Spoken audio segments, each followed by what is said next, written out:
Oke, jadi akhir-akhir ini setelah saya ngerakit PC dengan Intel generasi ke-13, si Raptor Lake ini banyak teman-teman saya yang tanya kalau misalkan mau ngerakit PC enaknya pakai MUBU apa. Syaratnya dia harus bisa support LGA 1700 soketnya si Intel generasi ke-13 Raptor Lake. RAM-nya harus DDR5, support yang kenceng, bisa di overclock dan banyak fitur untuk overclockingnya. Dan daripada saya jawabin teman saya satu-satu, mending saya buatkan videonya aja. Dan inilah motherboardnya si MSI MPG Z790 Carbon Wi-Fi.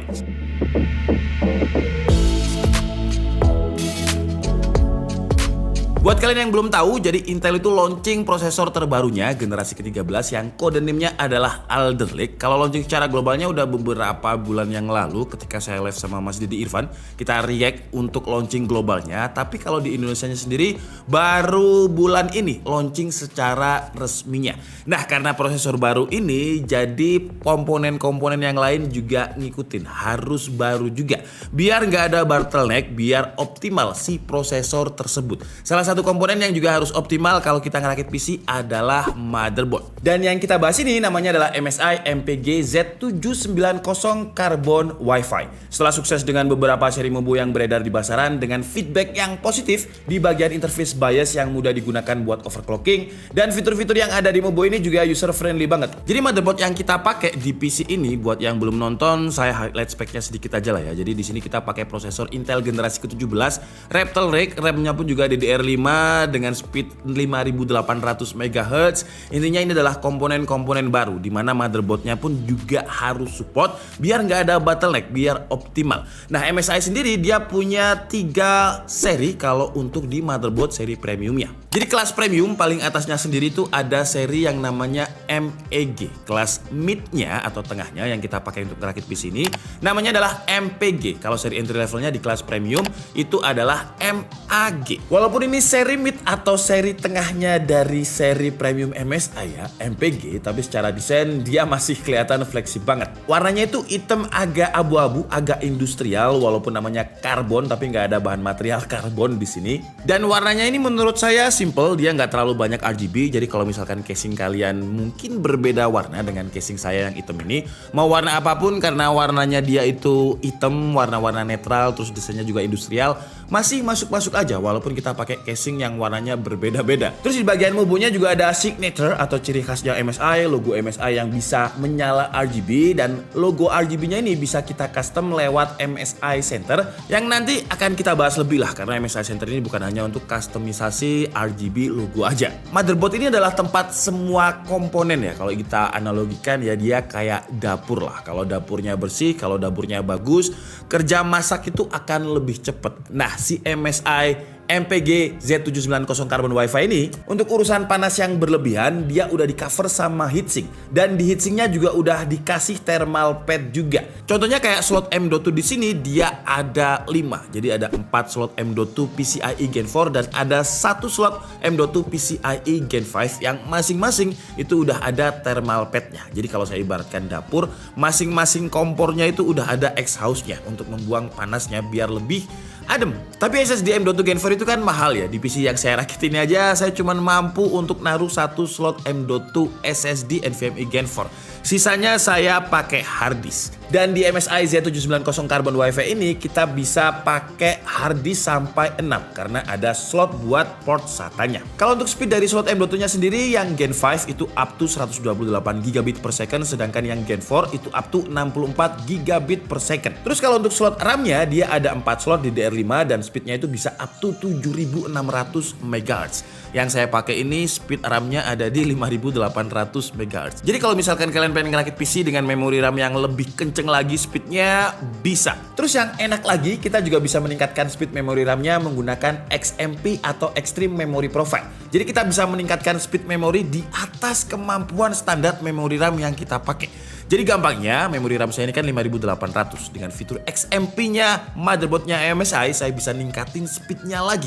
Jadi dari 5800 bisa ke 5900 atau 6000 MHz. Tapi buat kalian yang mungkin bukan overclocker yang bingung gimana ngaturnya, tenang aja karena di BIOS-nya MSI itu ada fitur yang namanya Memory Triad. yang dia nyedain beberapa profil settingan RAM, jadi kita tinggal pilih buat nyesuaiin speed RAM-nya. Terus motherboard ini juga udah dilengkapi dengan PCIe Gen 5 16 jalur atau 16 lane yang biasa kita pakai buat graphic card-nya. Dan untuk graphic card-nya di sini saya pakai langsung RTX 4090 yang tebel banget dan ada jagraknya ini. Kalau nggak ada jagraknya dia bahaya. Dan dia juga udah pakai teknologi yang namanya SMT PCIe 5.0 untuk ngurangin gangguan listrik di jalur PCIe-nya. Selain itu dia juga punya fitur yang nggak kalah penting untuk sebuah motherboard. Biasanya motherboard flagship itu selalu selling point-nya ini ya, yaitu namanya VRM atau Voltage Regulator Module. Untuk VRM-nya ini dia punya 19 buah vCPU Power CSS atau Smart Power Stage dengan 105 ampere plus 1 pace GT Power plus 1 aux power.